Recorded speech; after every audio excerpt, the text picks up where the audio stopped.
Irmãos, o que eu vou apresentar para vocês hoje é assim, eu não vou fazer aquela pregação. Eu vou apresentar para vocês um testemunho. Um testemunho. Só para a gente entrar no testemunho e você entender o que acontece, eu vou começar da seguinte forma. Fazendo oração. Fecha os olhos. Senhor Deus, muito obrigado pela tua bondade.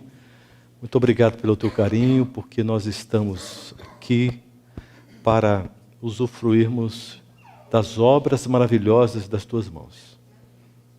No nome de Jesus oramos. Amém. Eu estava muito preocupado. Tinha uma série de conferências na África, a terceira vez, mas agora numa igreja, em outra igreja, na capital, Luanda.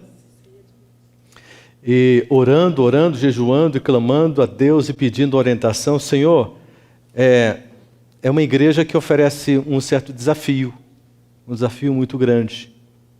Tem algumas coisas ali que precisam serem quebradas, no nome de Jesus. Então, Senhor, me dá orientação, direitinho, orientação.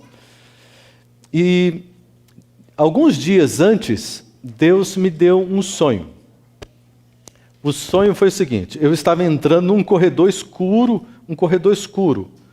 entrando, passando por ele, para ter acesso ao país, Angola, onde eu teria o trabalho para realizar.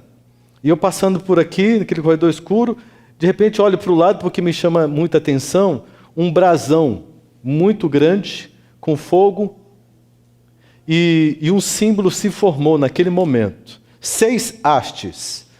Uma haste assim, outra haste de ferro assim, a outra assim, de ferro, né? A outra assim, a outra assim e a outra assim. Conseguiram visualizar? 2, 3, 4, 5, 6.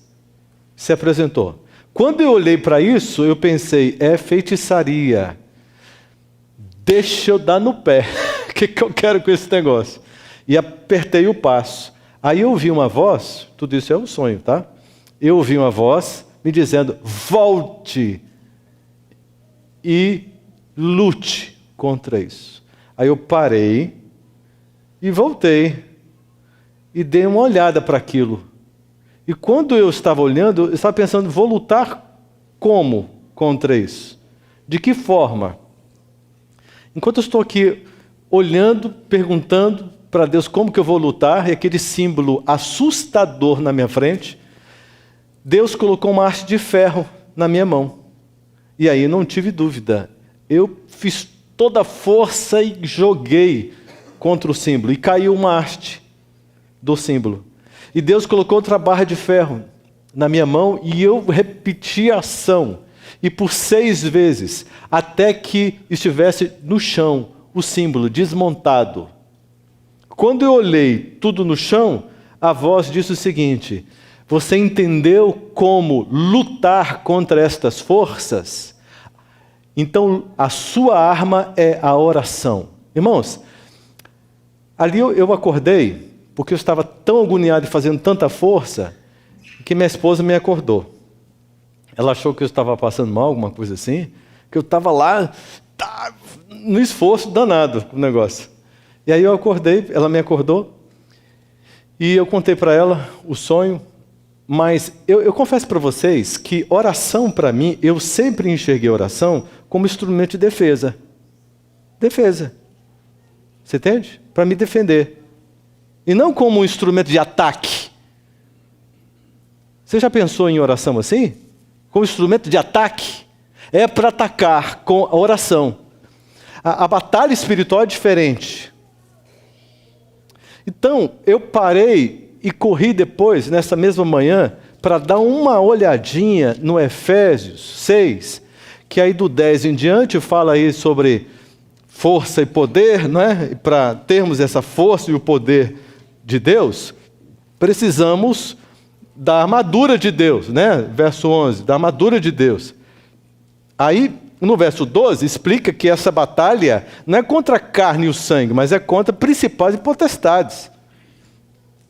E aí no verso 13 já começa dizendo, olha, faça uso da armadura de Deus, para que você vença e seja inabalável. No verso 14, já apresenta ali a couraça da justiça. 15, o calçar e os sapatos aí do Evangelho, da preparação do Evangelho da paz. E o 16 fala sobre o escudo da fé. E 17, o capacete da salvação. E a espada do Espírito, que é a palavra de Deus. E pronto. Não, olha só, verso 18, aqui vem uma coisa muito, muito importante. Verso 18 diz assim, ó, e com toda oração e súplica. Então, as armas espirituais todas, elas devem ser utilizadas, mas com esta base e com esta força. Com toda oração e súplica, orando em todo tempo no Espírito Santo. E para isso, vigiando com toda perseverança e súplica por todos os santos. Olha a intercessão aqui. Nós temos que vigiar pelos santos, pela igreja. Nós temos que batalhar em favor da igreja. Nós temos que guerrear, temos que lutar, temos que atacar. De que forma? Orando ao Espírito Santo, nos servindo da oração, para atacarmos.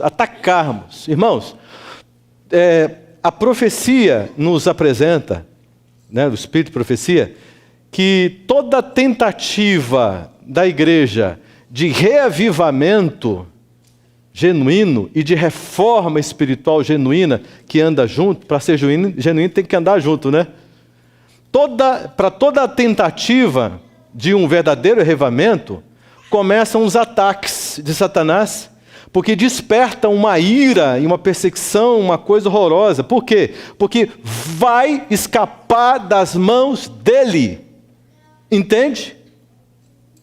Porque até certo ponto é assustador pensarmos nisso, mas dependendo do modo como levamos a nossa vida religiosa, está garantido.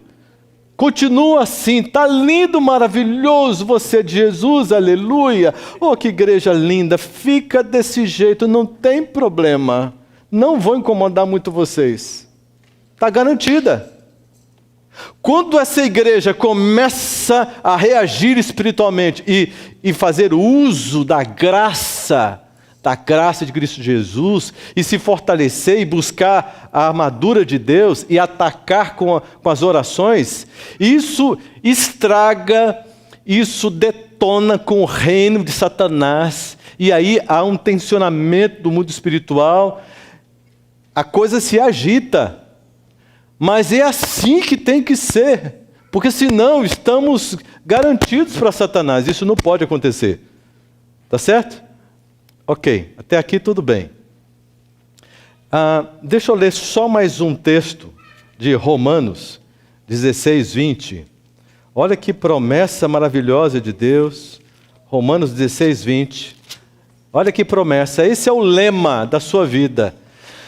O que acontecer na sua vida, as provações, as dificuldades, os dramas, estava tudo tranquilo. Foi a gente começar com aquela onda lá na igreja, de revamento, semana de oração, não sei o que e tal. Eu já senti que para o meu lado o negócio já ficou mais tenso, né? Então, esse é o lema. 16, 20. E o Deus da paz, em breve, esmagará debaixo dos vossos pés, Satanás. A graça de nosso Senhor Jesus Cristo seja convosco. Pronto. Nós somos de Jesus Cristo, aleluia. E acabou. Sem conversa para Satanás. Bom, aí, estando lá na África, é uma experiência extremamente agradável. Pela segunda vez eu retorno a Angola. Fui na primeira vez para a África do Sul, uma igreja de portugueses, moçambicanos, angolanos, etc. 14 dias pregando, todos os dias para eles. Foi uma experiência extremamente agradável, foi muito gostoso mesmo. Tenho muitas saudades deles e temos muitos amigos ali. Na segunda vez foi para um encontro de jovens, eu fui como pregador, e um evento muito grande, 6, 7 mil pessoas, né? Aquele solzão grande, terrível na cabeça, lá no interiorzão da Angola. lá em Benguela, cidade de Benguela, ali num campo, e a poeirona subindo, e o sonzão, e o povo debaixo das árvores, pingando de suor, e eu lá secando naquele sol, mas feliz da vida, porque é uma reação linda da parte deles, um povo que tem fome, que tem sede, que reage, uma coisa demais, é lindo demais. Passei 10 dias pregando ali, foi algo muito especial para mim. Mas na segunda vez agora, há poucos meses, quantos meses? 3 meses que chegamos de lá, nós vivemos uma experiência fortíssima ali na Igreja Central de Angola, foi muito bom. Mas no meio da semana, o doutor Sampaio, ele é médico, ele é responsável pela saúde ali de todo o Exército, ele é general, então ele é uma pessoa muito, muito querida, ele é um dos anciãos da Igreja Central, e ele que ficou cuidando de mim, porque para entrar na Angola você recebe visto assim, para 2 meses, e tem que ter alguém responsável assumindo tudo por você. Então, visto de trânsito, né? Então, ele nos abraçou, nos ajudou, nos deu um apoio extraordinário. É um homem de fé, de um coração tremendo, alguém incrível. Aprendi muito com ele. Mas, no meio da semana, ele chegou para mim e disse o seguinte: existe um testemunho entre nós de um jovem chamado Gabriel. É mais ou menos assim. Ele falou muito, muito palidamente assim, deu um briefzinho muito superficial do testemunho dele, mas me chamou a atenção. Eu disse: preciso conversar com esse menino. Eu quero conhecer esse rapaz. O senhor me apresenta? Marca um horáriozinho com ele? Marco sim. Vou ligar para ele e marco com ele. Marcou para quinta-feira. Nessa quinta-feira, irmãos, sabe, eu fui pregar para um grupo de empresários lá na Angola, depois tivemos outras coisas. Foi um tumulto que não deu para explicar, mas eu atrasei, eles atrasaram comigo ali, 3 horas do nosso compromisso, e o Gabriel lá na igreja esperando.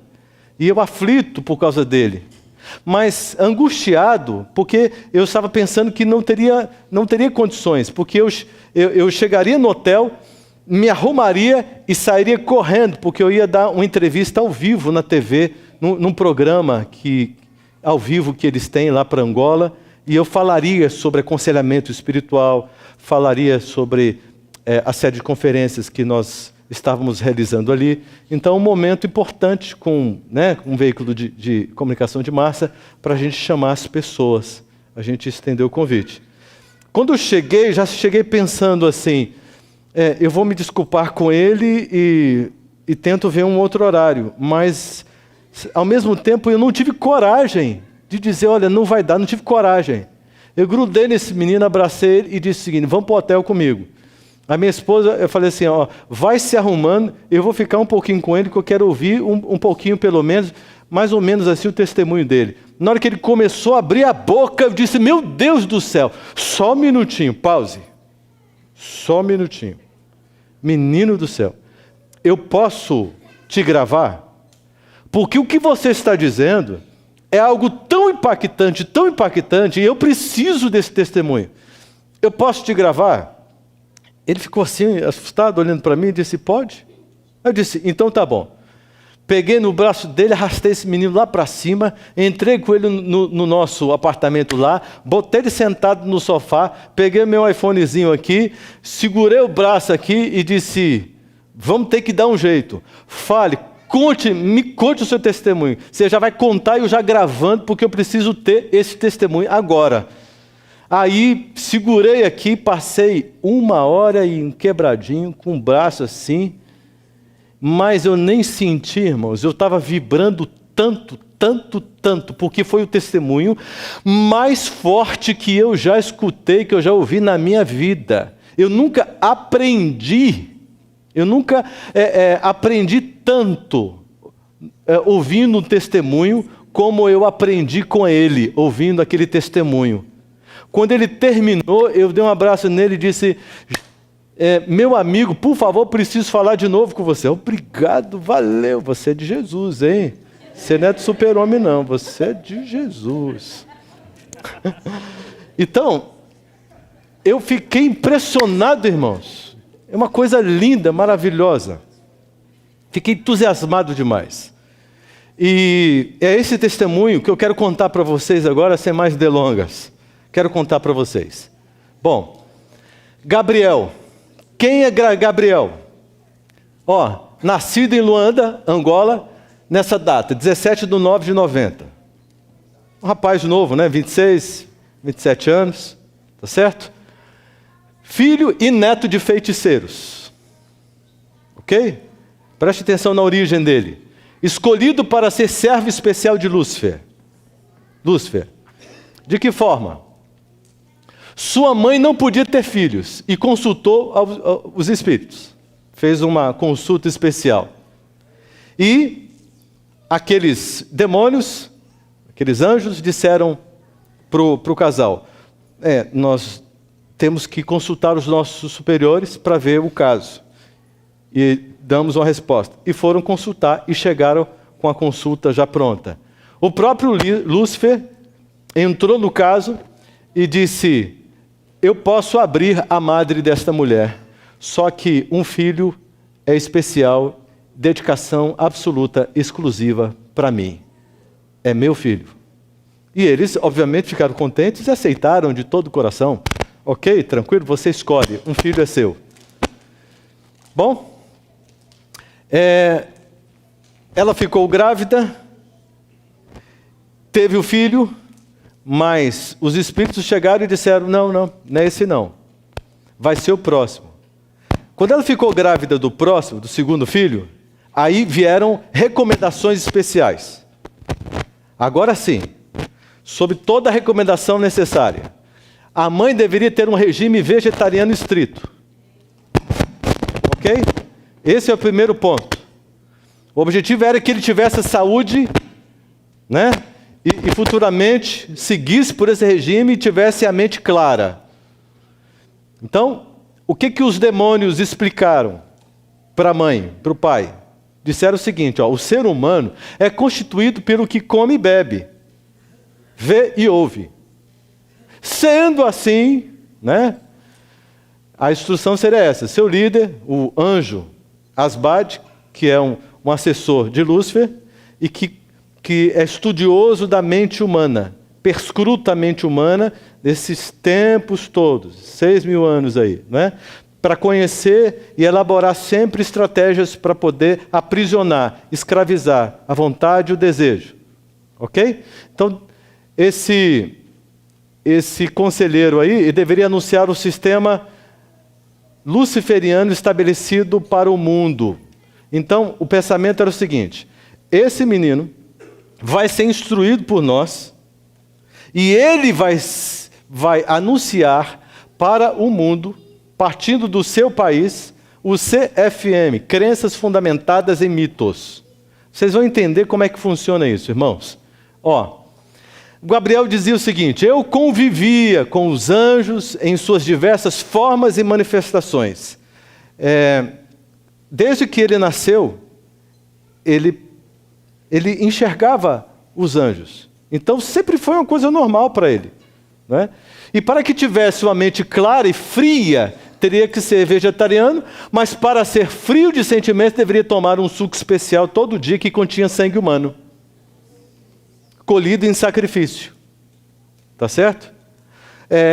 Uma história como essa, irmãos, é uma história muito recorrente na África, de um modo geral. Não causa tanto espanto. Só que o caso do Gabriel, ele é ainda mais especial, porque ele foi escolhido por Lúcifer, destinado para um ministério muito, muito separado, muito especial. Gabriel era ensinado pelos demônios que ele era um Deus, não é? E que o ser humano era simplesmente um objeto, nem merecendo viver. A vida é banal. A vida é banal. Então, desde o seu nascimento, Gabriel ele foi criado ali no sítio, junto dos seus avós, dos seus pais. mas na presença dos anjos. Então os anjos cuidavam dele. Quando todos saíam da casa, ninguém se preocupava, porque os anjos estavam com ele, né, cuidando do menino, porque o menino era muito especial para o seu líder maior. Ele foi criado assim, no sítio. Mas aos 6 anos de idade, ele sai do sítio e vai para a aldeia. Pela primeira vez agora, ele tem contato com movimento, com pessoas, com uma civilização ali, ainda que um lugar muito pequeno, uma região muito restrita. Mas ele se surpreende porque agora ele estava vendo aquilo que os anjos já haviam dito para ele, sobre a intensidade do mundo espiritual. Então ele enxergava, especialmente à noite, todo o movimento, todo o tráfego espiritual, da correria dos demônios e tal, dos feiticeiros. E ele deveria ser para os feiticeiros, né, ele foi apresentado pelos espíritos como alguém superior a eles. Então, no período noturno, ele poderia contemplar o mundo espiritual, ver feiticeiros em atividades. Ele era um reptiliano. Isso significa, eu nem conhecia essa palavra, isso significa um canal dos espíritos. Então, ele recebia os espíritos falavam por meio dele e dava instruções, então, para os feiticeiros. Então, existe uma certa hierarquia, ok? Então, ele deveria receber um preparo avançado. Ele seria preparado para ser um escritor habilidoso, de muito sucesso. Conhece no Brasil Paulo Coelho? Quem é que não conhece Paulo Coelho no Brasil? Quem? É famoso mesmo, né? Um dos autores mais lidos, né? Até nós, adventistas, sabemos da existência dele. Então, ele deveria ser um escritor famoso no país dele, mas com um objetivo muito interessante. Ele apresentaria as doutrinas, apresentaria todo o esquema, todo o plano satânico para fazer a cabeça das pessoas, iludir as pessoas. Ele deveria, para isso, ter a mente aberta, inteligência, conhecimento cabal da mente humana, e para que isso fosse possível, ele deveria ser vegetariano estrito, ou seja, absolutamente nada de animal, nada, porque senão prejudicaria, com exceção apenas do sangue humano que ele deveria tomar, misturado num suco, todos os dias da sua existência. Era uma questão de pacto. Segundo ele, para ter a mente fria, uma mente sem remorso, uma mente, sabe, que não tiver, sem nenhuma sensibilidade, principalmente ao sacrificar uma criancinha, um bebê, e ele sacrificou cerca de 47 pessoas. Então, e para ele, nenhum sentimento, um ritual comum, tranquilo, sangue colhido, para servir, né, para compartilhar entre os adoradores, e assim que funcionava. Ele foi treinado pelo anjo Asbad, que é um líder, e seus auxiliares, que têm a função de trabalhar com a mente humana. Então eles estudavam livros. Esses anjos eram os professores. Por gentileza. Os anjos eram os professores. E todos os dias, ele tinha aulas. Aulas e mais aulas. Então, olha só. A Bíblia foi apresentada para Gabriel. Os demônios estudaram a Bíblia para ele, deram um estudo bíblico de acordo com o esquema deles. Eles não apresentaram todo o esquema do plano da redenção. Apresentaram um monte de coisas para que ele conhecesse e pudesse pensar em como criar contrafações, mitos, para desviar a mente das pessoas e neutralizá-las contra aqueles ensinamentos. Tá certo? E vários outros livros ele estudou com os demônios para criar esses sistemas, ok? Todos os sistemas se baseiam no santuário. É o que Gabriel dizia. Ele diz que Satanás, ele não foge 1 vírgula do santuário.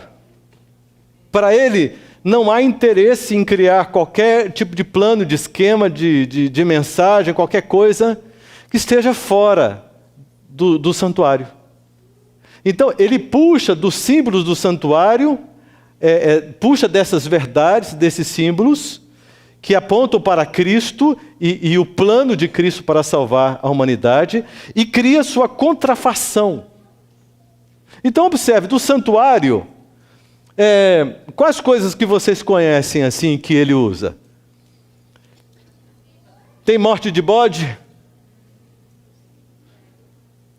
Tem derramamento de sangue? Tem incenso? Não é? Já chegou no ambiente, aquele incenso, aquela coisa. Então, observe, todos os símbolos do espiritualismo, do ocultismo, e ajunta tudo, está tudo dentro aqui do santuário, só que numa contrafação. Eles produzem um mito, uma mentira, mas tem como base o santuário. Então nada foge do santuário. Essa é a doutrina mais importante da Igreja Adventista do Sétimo Dia. Por quê? Porque a Bíblia inteira, toda a profecia converge para o santuário. Porque o santuário todinho é Cristo. A obra, o ministério, o caráter, a vida de Cristo, juntamente com a atividade do Pai e do Espírito Santo. Juntos, é a Trindade revelada. Então, tudo que a gente lê na Bíblia, você vai perceber que é o tempo todo dentro do santuário. O tempo todo. É por isso que é tão importante. E é por isso que é tão importante para Satanás e os seus anjos. Eles não fogem disso. E quem me falou isso foi o Gabriel. E quem falou para o Gabriel foram os anjos, os demônios que estudaram com ele, para ele ficar bem informadinho das coisas, não é? Então, observe algumas coisas que ele teve a oportunidade de estudar. Revelações aqui incríveis, que ele passou. Ele usa métodos para escravizar o ser humano. Métodos. Ele falou de métodos. Eu vou apresentar uma série de coisas incríveis para vocês, irmãos. Vocês vão ficar bem esclarecidos quanto a tudo isso. Métodos. Primeiro método. Apetite pervertido, é um embotamento da mente. Esse plano, esse método, é aplicado com muita intensidade e tem todo um desenvolvimento para chegar até aí. Então, nesse método, eles têm que prever tudo. Né? Uma pessoa que não está ligada à fé, que não está ligada, né, ao cristianismo, etc., ele tem já um plano aí. Para um adventista do sétimo dia, ele já tem outro plano, para poder perverter o apetite e embotar a mente. Para ficar tudo morninho, bonitinho, tudo morninho, assim. E não reagir para nada. Porque aí não ameaça o plano dele. Então, ele tem que impor isso sobre as pessoas, no estilo de vida. Aí ele vai pegar de muitas maneiras e vocês vão entender. O segundo ponto é esse, a presunção, ênfase no Deus que há em cada um. Então, os demônios, com toda a cultura, com toda a comunicação de massa, com todos os ensinos, ele vem com tudo, colocando na nossa mente que há um Deus dentro de nós. Mas isso comigo não acontece. Não acontece? E quando diante de uma decisão, que você sabe qual é a vontade de Deus, sabe que Deus revelou isso, mas você faz diferente. Por que você faz diferente? Porque eu gosto. Eu gosto. Então quem está mandando na sua vida? É Deus ou é o seu coração? Meu coração. Então quem é o Deus da sua vida? Eu. Olha que tragédia. Você entende? Todas as vezes que você faz o que você quer, dando as costas para o que Deus te orienta, te recomenda, você está agindo dessa forma. Só que o diabo tem um esquema para massificar e para te conduzir a esta realidade. Um terceiro ponto é esse. produção de ídolos para adoração. Vocês já perceberam que as máquinas midiáticas aí produzem novos ídolos a cada dia? Né? E as pessoas funcionam à base de ídolos, se encantam, se maravilham e tal, aquela coisa toda na mídia, por todos os lugares. E isso é um plano de Satanás. A idolatração de pessoas. A idolatria é abominável perante Deus. Mas continua. Isso aqui tudo são aulas, né? E estudos, é um resuminho, são só os tópicos de muito estudo que os demônios desenvolviam com Gabriel. Afinal de contas, eles estão preparando Gabriel para ser um grande anunciador de todo o plano de Satanás para as pessoas. Então, veja só, agora os meios. Vimos os métodos, agora os meios. Os meios para escravizar. Primeiro, riqueza. Pobres e ricos, escravos da insatisfação do ter. Você já viu uma pessoa insatisfeita, constantemente insatisfeita? Ela quer ter, ela quer possuir. Se eu não comprar isso, se eu não possuir isso, eu não vou ser feliz. Eu preciso disso, eu preciso disso, preciso disso. Eu tenho que comprar isso, eu tenho que comprar aquilo outro, eu preciso obter aquilo outro, eu preciso chegar aqui, eu preciso construir isso. E cada um tem uma desculpa para poder aplacar a consciência. E se matam para isso. E se vendem para isso. Então, essa insatisfação do ter deixa as pessoas amargas, insatisfeitas, infelizes, complexadas. Criam uma concorrência na igreja. Porque o Fábio tem uma condição social maior do que a minha, ele ganha mais dinheiro. Por que eu não ganho? Eu faço tanta coisa para Deus, o Fábio nem faz nada para Deus. Que história é essa, Senhor? E eu fico tão chateado, aí começa. Mas ele também, nessa coisa toda não. Ele deve ganhar dinheiro aí, ele deve fazer alguma coisa errada aí. E não sei o quê. Começa esse espírito. Porque abriu o coração para o espírito de Satanás, a coisa começa, você perde o controle, porque você fica entregue. Você entrega os seus sentidos para Satanás. Então essa insatisfação do ter, desesperado, preciso ganhar, preciso trabalhar, preciso fazer, essa correria e tal, não tem nem descanso para o corpo e tal. Destrói o templo do Espírito Santo. Não consegue nem uma migalhinha de tempo para oferecer para Deus, nem isso. Só sobra o sábado para aplacar a consciência, vir para a igreja e diz que guardou o sábado, diz que sou adventista e está tudo certo. Está vendo como é grave? Isso aí, irmãos, eu não estou apontando uma situação daqui não, eu estou falando geral. Estou falando assim que ocorre de forma geral. É um dilema do mundo hoje, porque tem um esquema que enxerga isso e trabalha para que aconteça dessa forma. A moda é um modelo imposto que afeta a imagem de Deus. Você entende, irmãos? Então, quando você entra numa loja para você comprar uma roupinha, você tem que ver se tem coisa para homem. O que está ficando difícil, você achar os negócios que seja para homem mesmo. Umas coisas diferentes, um negócio esquisito, irmãos. E você vê que um negócio não... Há um modelo aí que afeta a imagem de Deus. Nós precisamos prestar atenção. De como nós nos vestimos, de como nós nos portamos. Então há uma onda, alucinada mesmo, empurrando a humanidade para que perca cada vez mais a semelhança com Deus, não é? Então, terceiro ponto, a diversão. Mais tempo com as coisas e menos tempo com Deus. Secularização. E tem uma geração sendo preparada. Então, desde pequenininho, a criança já tem acesso a equipamentos que vão grudar na cabeça e fazer com que essa criança seja escravizada dos seus sentidos por isso, e a coisa vai crescendo, e quando você abre os olhos, você já não dá conta mais de resolver o problema. Você vê que o seu filho está completamente nas mãos de Satanás. O esquema é forte e funciona. E quem é bobinho fica olhando para ver o que vai dar, vai morrer de susto depois. Você entende? Tem um esquema forte, muito forte. Em todas as áreas do saber, das ciências humanas, existe um representante de Lúcifer.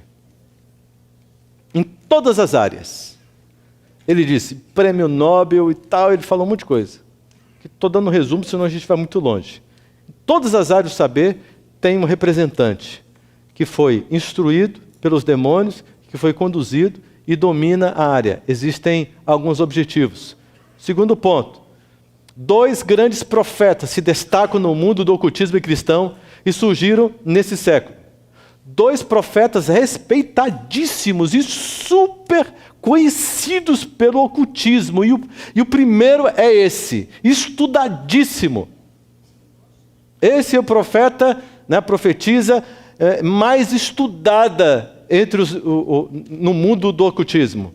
Por quê?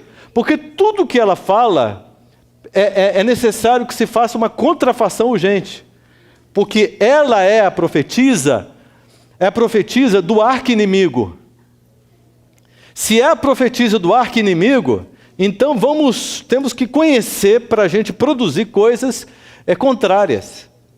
Desde pequenininho, Gabriel foi apresentado a esta personagem aí, para conhecer essa personagem. E Gabriel, desde pequenininho, ouviu dos demônios o seguinte: o nosso arqui-inimigo, que é proibido falar Jesus, não pode usar o nome de Jesus, é proibido. Mas ele foi informado, porque ele precisava saber, porque ele tinha que ser um escritor esclarecido, conhecedor, que este arqui-inimigo tem essa profetisa, e esse arqui-inimigo tem uma igreja, que é dele, Igreja Adventista Sétimo Dia. Desde pequenininho. Ele nunca viu uma igreja adventista na vida dele. Mas os demônios apresentaram para ele Igreja Adventista Sétimo Dia, como sendo a igreja deste arqui-inimigo. Então, odeia esta igreja. Aliás, Gabriel foi ensinado a odiar o seu próprio nome, pelo significado do seu nome. Então, ele nunca foi chamado de Gabriel, ele foi chamado de Gabloi, que significa anjo mau, ou anjo caído. Uma identificação direta com o ser que o assistia, e o visitava pelo menos uma vez por mês, para ter uma conversa com ele sobre as estratégias. Um dia, Gabriel, ele foi levado para a China. E lá na China, uma reunião mundial de todos os satanistas, elaborando as estratégias para que o plano seja imposto de forma ainda mais arrojada em todo o mundo. Todos os satanistas, né, cineastas famosíssimos, sabe, pessoal da área da mídia em geral, e vários intelectuais e pessoas proeminentes, e Gabrielzinho ali, para poder conhecer tudo e saber quais eram os intentos, e recebendo a sua formação para poder agir. E Gabriel disse uma coisa assim, que uma das coisas que os demônios sempre primaram é em causar guerras. E Angola sempre sofreu muito com estas guerras, e as guerras civis. Então, ele disse, Satanás despertava sempre partidos políticos sob a direção dele, mas para um ele dava tese e a outro dava antitese. Então vinha a luta, vinha a guerra, o ódio, né, a intolerância, e aí toda a sociedade sofria derramamento de sangue. Gabriel disse que, numa certa feita, ele estava num carro, sendo conduzido por uma pessoa, e ele foi para uma região da Angola que estava em guerra, e quando ele desceu e ele olhou, ele viu um monte de demônios, dando risada e satisfeitos, e levantando sangue, e dizendo, e se satisfazendo, se realizando com todo o sangue, com tudo aquilo que eles estavam produzindo. Essa imagem foi muito impactante para ele. Olha só, Ellen White, conhecida e respeitada no mundo do ocultismo, por todos os seres espirituais. Agora, um segundo personagem, esse personagem do lado deles, né? Eu quero mostrar para vocês, porque ele é muito importante para eles. O nome, né? Aleister Crowley. 12 de outubro de 1875, ó, nessa mesma... Ocultista britânico, conhecido hoje em dia por seus escritos sobre magia, especialmente o Livro da Lei. Olha, ele trabalhou firmemente na contrafação. Vocês se lembram que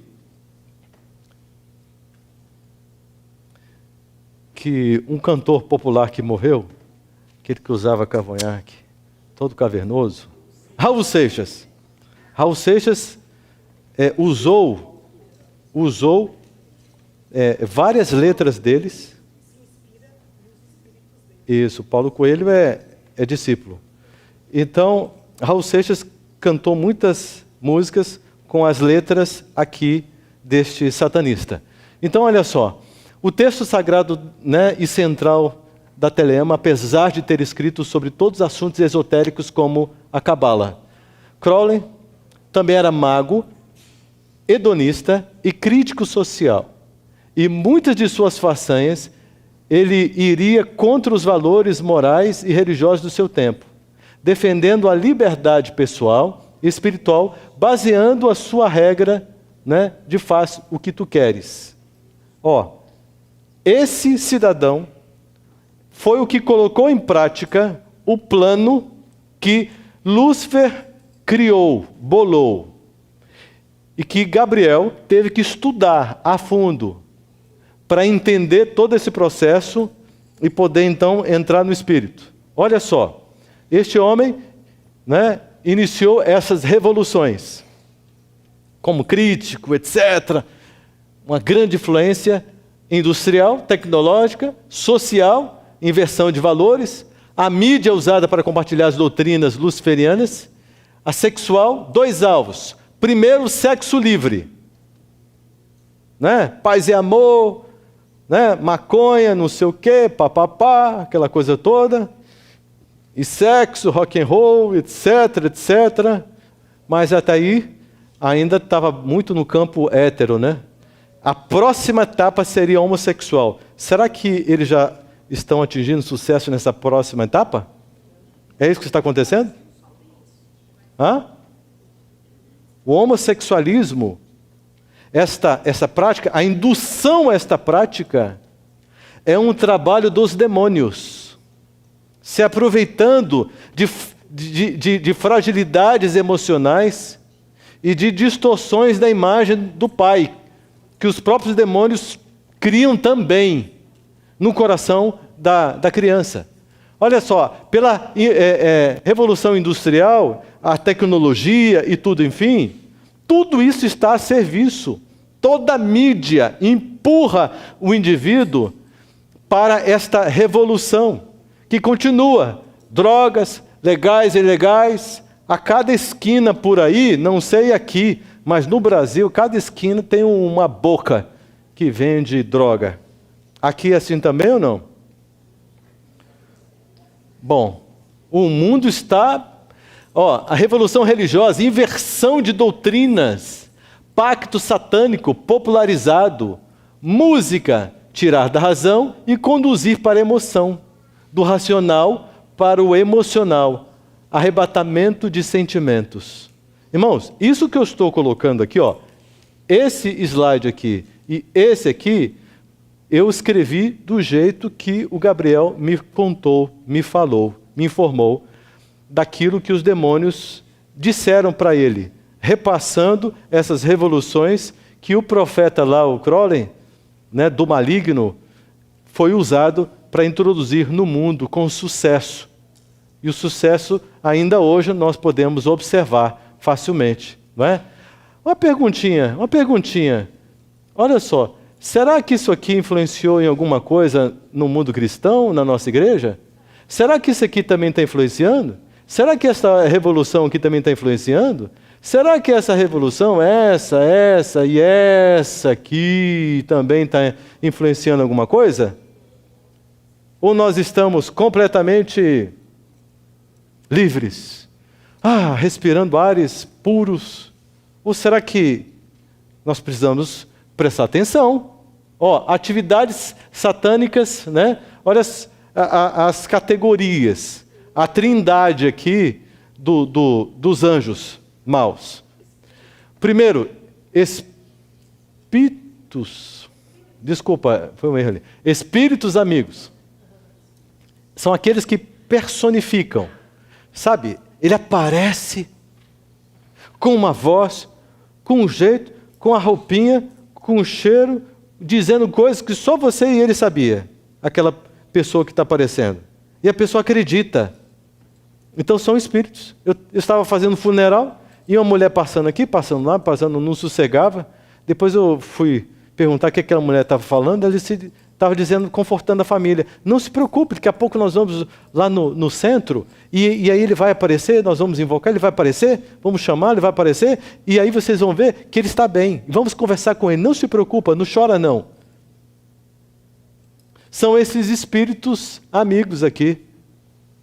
É a nomenclatura que eles classificam. Tá certo? Para enganar. Vocês já leram aqui aquele livro, A Verdade sobre os Anjos, de Ellen White? Se você ler esse livro, anota esse nome para você ler depois. Se você ler esse livro, você vai ver realmente como reagir diante dessas manifestações. Anjos de guerra. Eles criam guerras entre famílias, amigos, sociedade, nações. São esses anjos de guerra. Eles atuam até no nível da igreja. Sabe quando uma família briga com a outra? Um irmão briga com a outra? Uma irmã briga com a outra? O que uma diz? Eu não vou pedir desculpa. Ela errou, ela vai ter que me pedir desculpa. Foi ela que errou? Estou em paz perante Deus. Aí a outra diz, quem errou foi ela. Se ela quiser, ela que venha pedir desculpa. Porque eu tenho certeza absoluta que eu estou bem, eu fui muito ofendida e eu sou até uma boa pessoa, porque se fosse outra eu tinha virado a mão na venta dela. Você vê a expressão fisionômica das pessoas, a atitude delas, como elas se projetam, como elas lidam com a situação. Elas são impregnadas, elas abriram o coração para esses espíritos, para sugestões desses espíritos, irmãos. É uma coisa muito fora, muito longe daquilo que Cristo apresenta. Olha só, opressores. Duas classes, os que trabalham em laboratórios e os encarcerados. Criam epidemias e fazem amalgamação da natureza. Não é? Esses que estão encarcerados, você encontra uma referência, Apocalipse 7. Deus dizendo, segura os 4 cantos da terra. Uma referência aos 4 pontos cardeais. Para que não destruam, até que sejam selados os servos de Deus. Até que o selo seja colocado. Para que eles não destruam a terra. Né? Segura os ventos aí. É uma ordem de Deus. Porque são seres terríveis. Terríveis. E eles estão atuando. E nós podemos ver claramente as consequências de tudo isso. Graças a Deus. Pelos anjos de Deus. E vamos saber algumas coisas sobre isso também. Ele me falou que tem 2 grupos de pessoas. Tem os mortos-vivos e os vivos. Ele foi muito enfático quando ele apresentou isso. Porque foram os demônios que disseram para eles, olha, quando você vê um morto-vivo, ele está nas nossas mãos. Nós podemos tocar. Nós podemos colocar um mal sobre eles. Podemos colocar um câncer, podemos colocar uma doença, podemos colocar dores. E podemos tirar. Ele está sob nosso domínio. Por quê? Porque este morto-vivo, ele só está vivo, respirando. Mas ele está condenado. Sob a condenação ele está morto. Está morto. Morreu é festa para os demônios. Está condenado, está morto. Está para a segundona. Vai ressuscitar só para receber o fogo, saber por que está recebendo fogo. Agora os vivos, esse nós não podemos chegar perto. Nós não podemos tocar, a menos que exista alguma autorização especial negociada em instâncias superiores. Como foi, por exemplo, o caso de Jó, não foi? Não houve uma autorização? O diabo não podia colocar a mão em Jó. Mas Deus autorizou com um objetivo. Primeiro objetivo de salvar Jó. Segundo objetivo de evitar, quem sabe, que algum coração de seres não caídos pudesse, ser influenciado ou encantado pela argumentação de Satanás. Porque ali eles viram a luta do grande conflito desvendado diante deles. Não é? E o terceiro motivo é para poder nos transformar e nos ajudar hoje. Porque olha só o benefício do livro de Jó. Certo? Inclusive foi o livro de Jó que converteu, eu tenho essa impressão no meu coração, que converteu e ensinou para ele, deu toda a estrutura teológica necessária para Moisés, lá em Midian. Tanto é que Moisés acabou escrevendo, porque ele disse, a humanidade não pode ficar sem isso. E o Espírito Santo inspirou a escrever. Foi o primeiro livro da Bíblia. Jó. Não é? Então, os vivos são os cobertos pela graça. Eles estão vivos e estão vivos mesmo. Estão vivos e vivos eternamente. Eles não morrem, eles estão vivos. Morte no sentido de morreu, está condenado à morte eterna. Mas se morrer, apenas dorme, porque ele vai ressuscitar e vai viver. Então eles estão vivos. Olha só que conceito, eu nunca parei para pensar dessa forma. Mas os demônios ensinaram Gabriel dessa forma. Incrível, né? Ele se mantém em Cristo. Não é? Olha só, 2 grupos de pessoas. Quando um ser rejeita Deus, os demônios o reclamam imediatamente.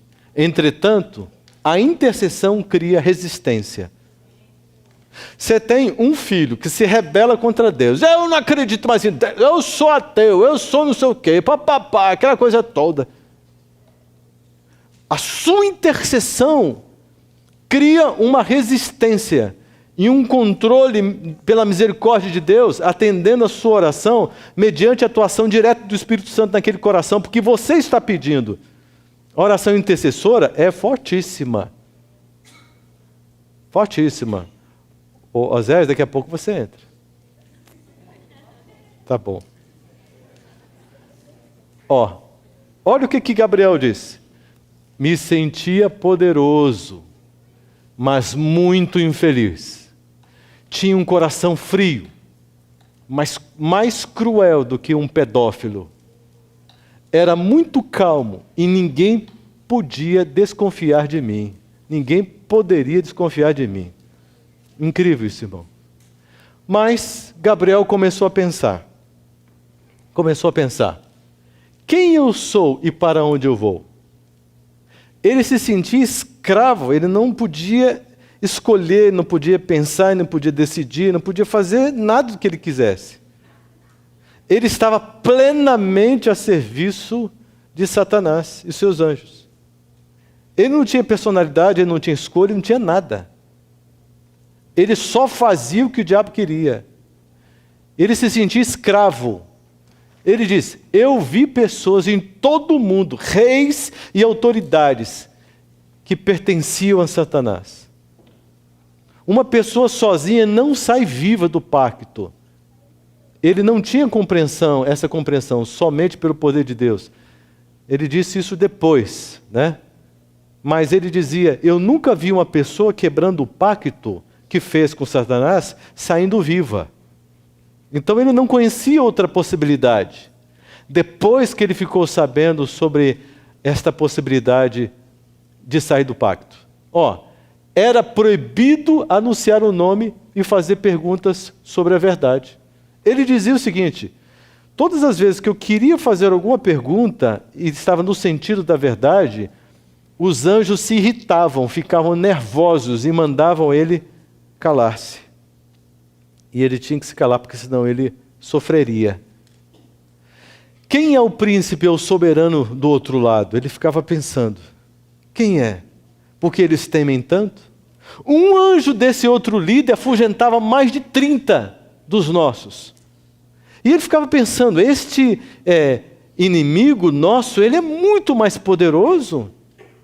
Porque um anjo dele, quando se apresenta, todos os que estão comigo se afugentam.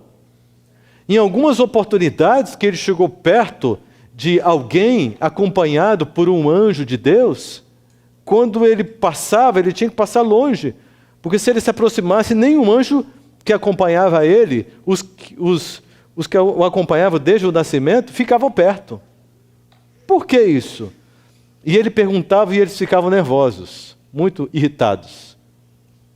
Em uma missão para destruir uma casa de missionários, para destruir um casal de missionários, obrigado.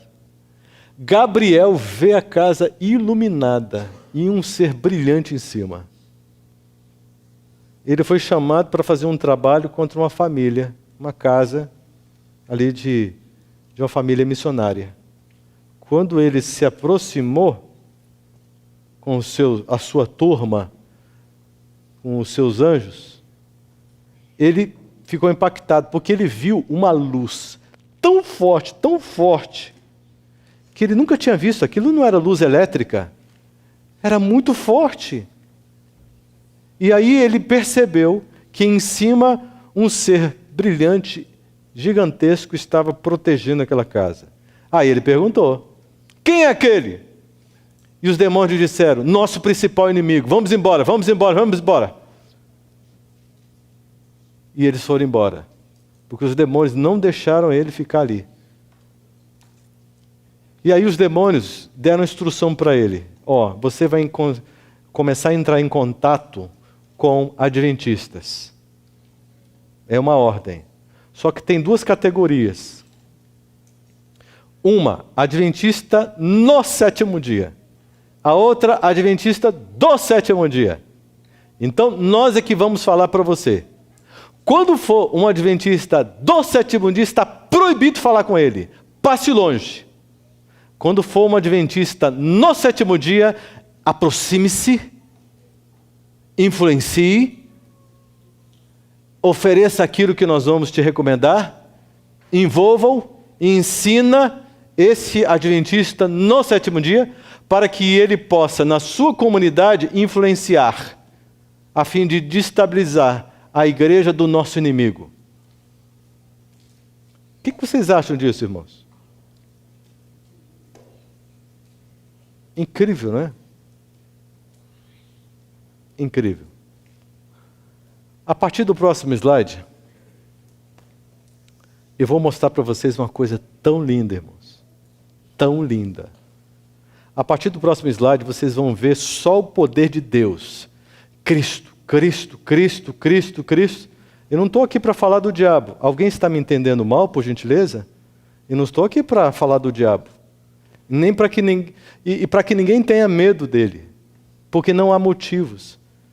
Se verdadeiramente estamos em Cristo. Vocês verão Cristo agindo agora de uma maneira tão misericordiosa, tão impactante.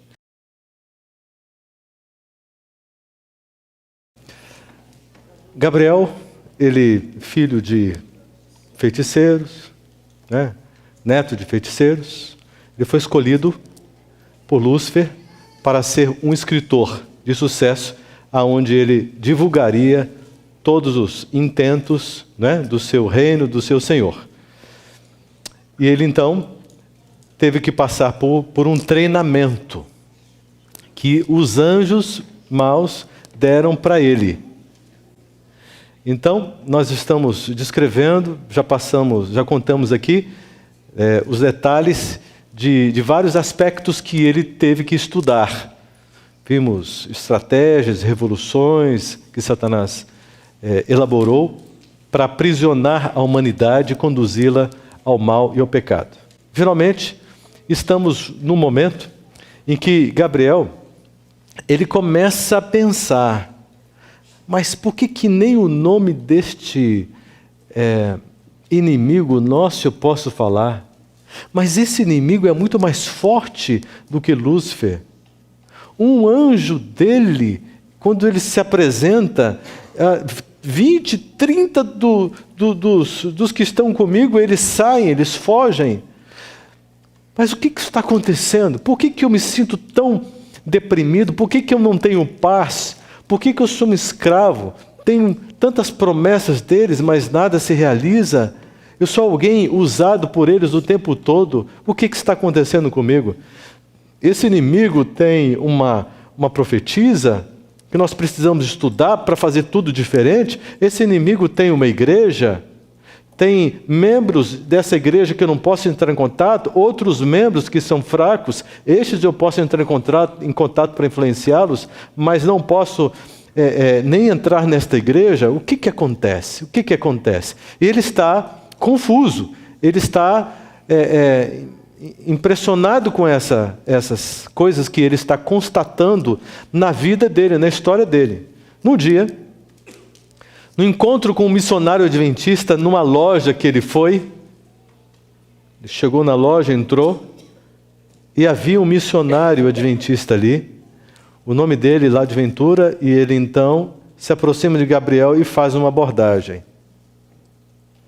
Gabriel quis se esquivar, mas esse missionário foi tão jeitoso, etc., e começou a falar coisas a respeito da vida dele. Essa é a impressão que ele tinha quando ele estava ouvindo o Evangelho, que liberta da escravidão, que dá paz ao coração, e começou a fazer um apelo, e ele ficou com o coração trancado e cheio de raiva. Gabriel, nesse momento, começou a pensar, ele não sabe com quem ele está falando. Eu vou ensinar para ele. E ele, então, tentou buscar ali apoio dos seus anjos e não tinha nenhum com ele. Uma situação incomum.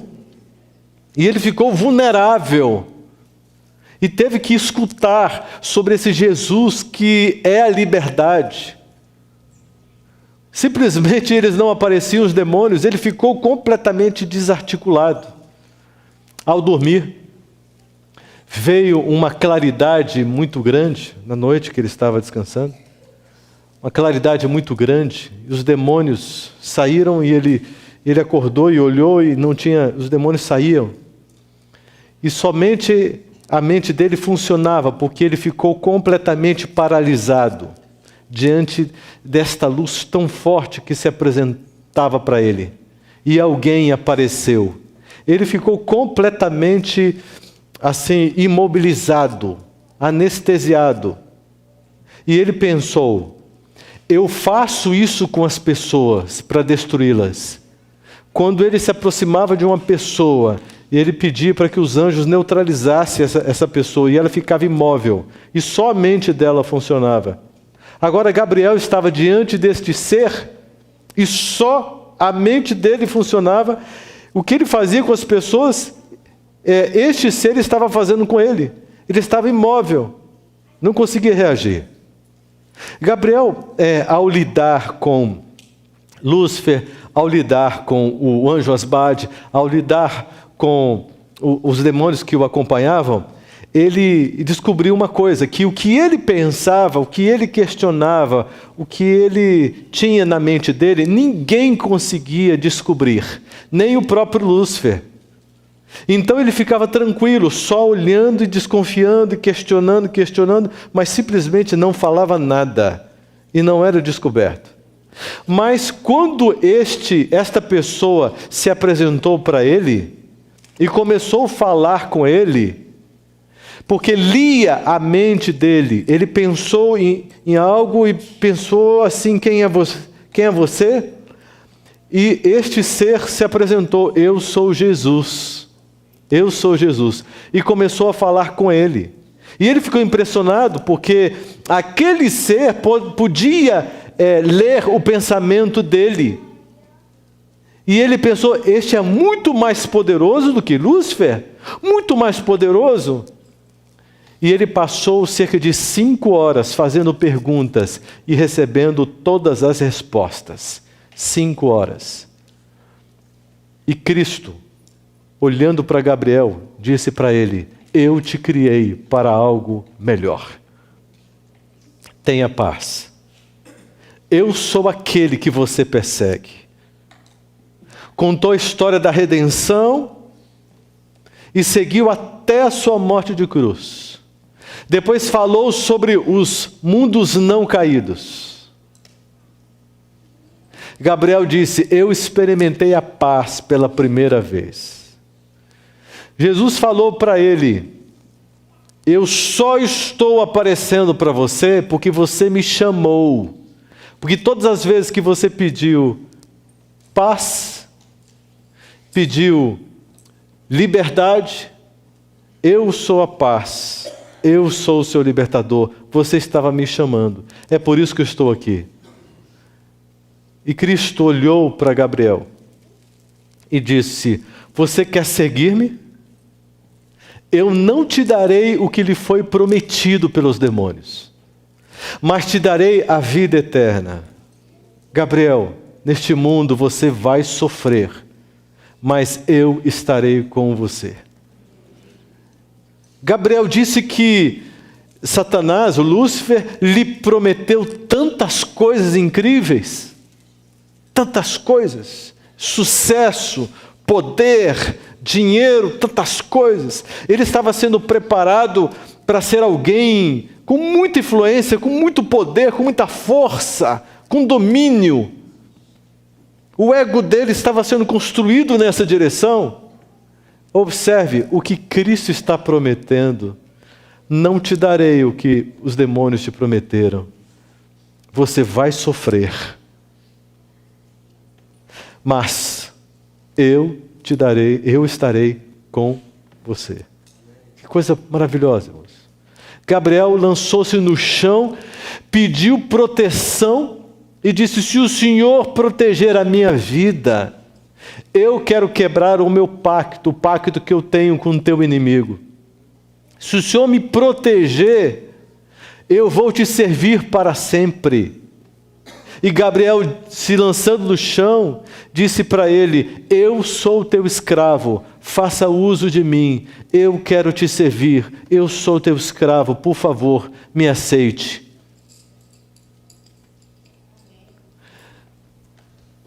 Ele disse: quero fazer parte de sua igreja, meu Senhor. Que coisa impressionante. Olha,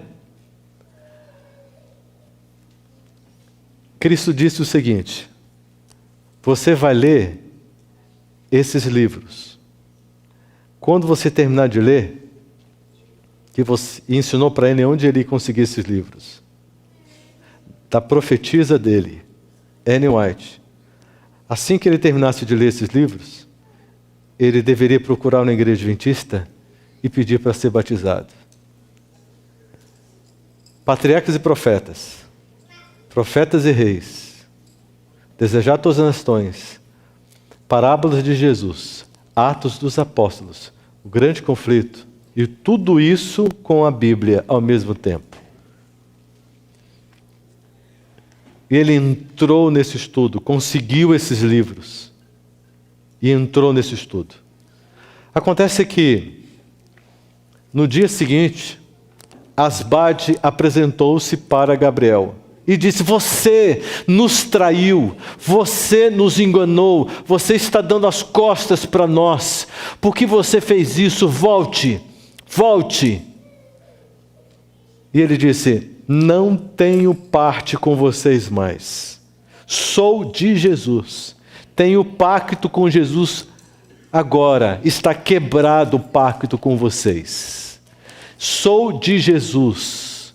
Ele me protege e me ajuda. E saia daqui no nome de Jesus. Asbade imediatamente saiu. Irmãos, vocês estão observando a força de Deus?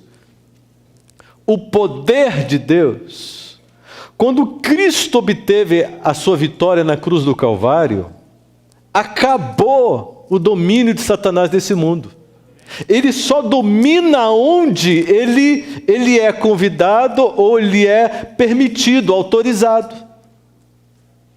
Quando ele não é autorizado, ele não tem capacidade, não tem força, não tem poder, não tem condições para entrar e para dominar. Não tem. Não tem. Então, nós não temos motivo para temer o maligno, a menos que estejamos afastados de Deus. Porque sem Deus, nós somos vulneráveis e somos muito mais fracos do que principados e potestades do maligno. Está compreendendo, irmãos? No outro dia, apareceu Lúcifer. Lúcifer apareceu para ele e disse: meu amigo, por que você está fazendo isso comigo? Eu tenho tantos planos para você. Tenho te dado poder, autoridade, te fiz promessas, estou cumprindo as minhas promessas. Você tem uma chance, volte. Naquele momento, Gabriel pensou. Ele pensou: Lúcifer não é amigo de ninguém, nem dos seus líderes mais chegados, que o servem, ele tem qualquer tipo de amizade. Ele é mau e essencialmente cruel.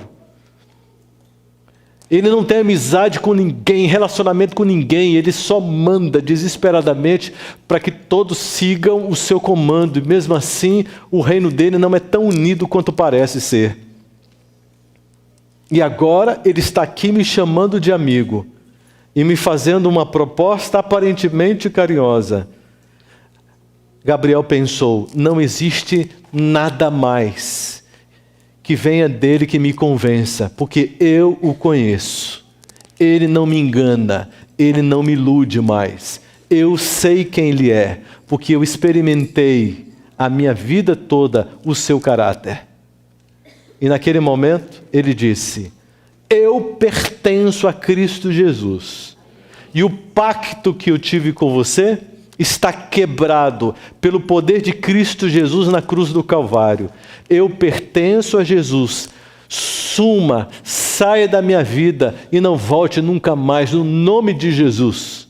Satanás então olhou, virou as costas e disse: tudo bem, mas você morrerá.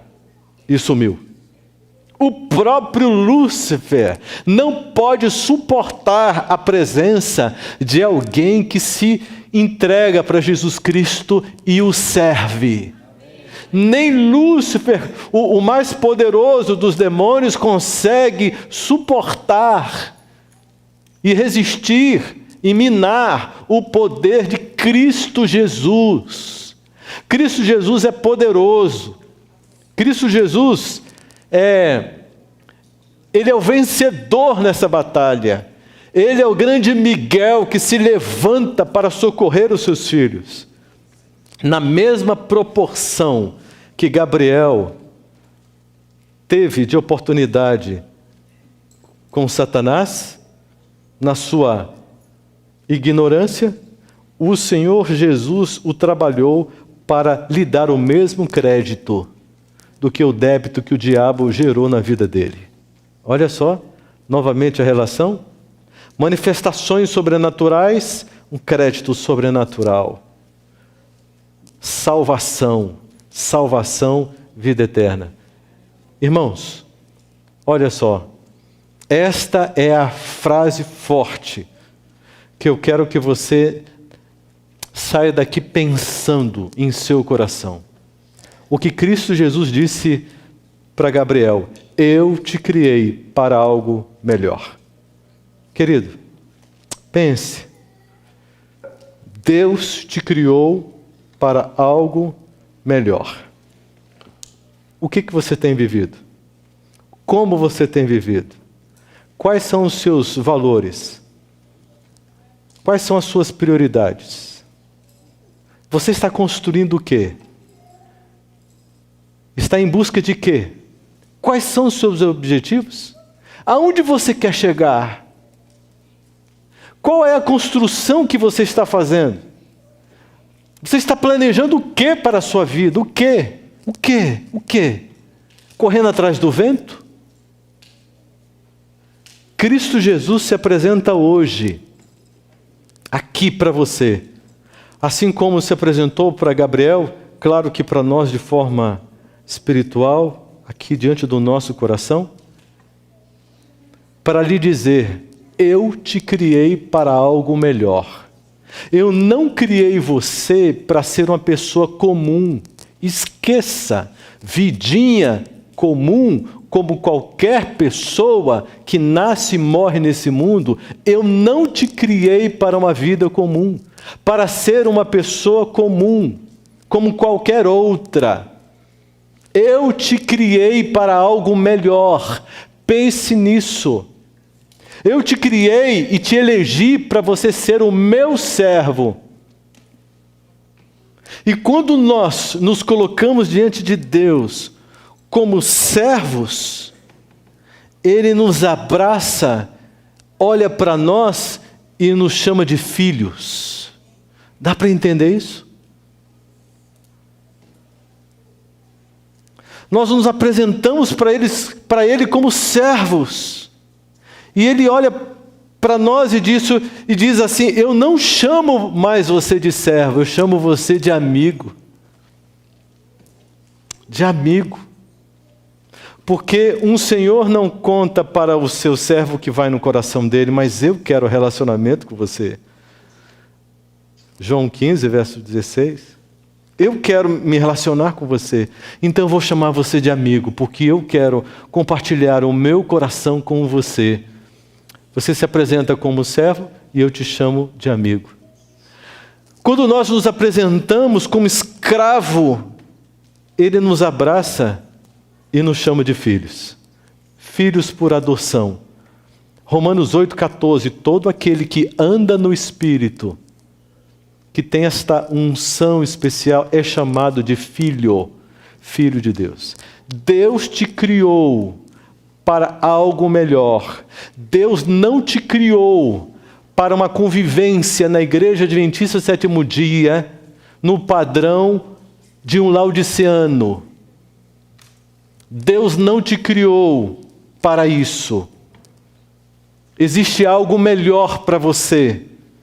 Deus está preparando você, quem sabe, possivelmente, para fazer parte dos 144.000. Quem sabe Deus está te chamando para ser um mártir. No sentido físico, se isso for requerido. Mas ninguém verá a glória de Deus se não for um mártir no coração, sem ter morrido para o eu e para a carne. Eu te criei para algo melhor. Eu te criei para ser luz. Eu te criei para ser sal para a terra, para as pessoas, a humanidade. Eu te criei para um ministério, para uma missão. Você tem um chamado. Um chamado. Você sabe qual é o seu chamado? Você sabe qual é o ministério que o Espírito Santo está aguardando que você aceite? Já teve esse interesse? Já abriu o seu coração para esta perspectiva? Ou você acha que é uma pessoa que foi destinada para ter uma vida comum, como qualquer outra nesse mundo? Ou como um membro qualquer, de uma igreja cristã qualquer? Não. Você foi criado para algo melhor, para algo superior. Deus está sonhando em seu coração ter toda a autorização necessária para transformar você na luz que Ele sempre sonhou, que Ele sempre desejou. Nós temos um Deus forte, poderoso, magnífico, vitorioso, que não se conforma com o que você acha que deve ser. E se você autorizar e permitir, Ele tornará você no sonho que Ele tem, de mais um ministro, um sacerdócio de todos os crentes. Porque todo aquele que nasce no reino de Deus, nasce como um missionário, sacerdote, ministro, sai para vencer. Eu te criei para algo melhor. O Osés vai cantar uma música para nós. Para você pensar, para você refletir. É um chamado. Deus quer falar com você. Deus quer se comunicar com você. Deus quer que você tenha um estilo de vida diferente. Deus tem uma perspectiva diferenciada para você. Deus quer fazer revelações especiais para você. O Espírito Santo quer se apresentar para você.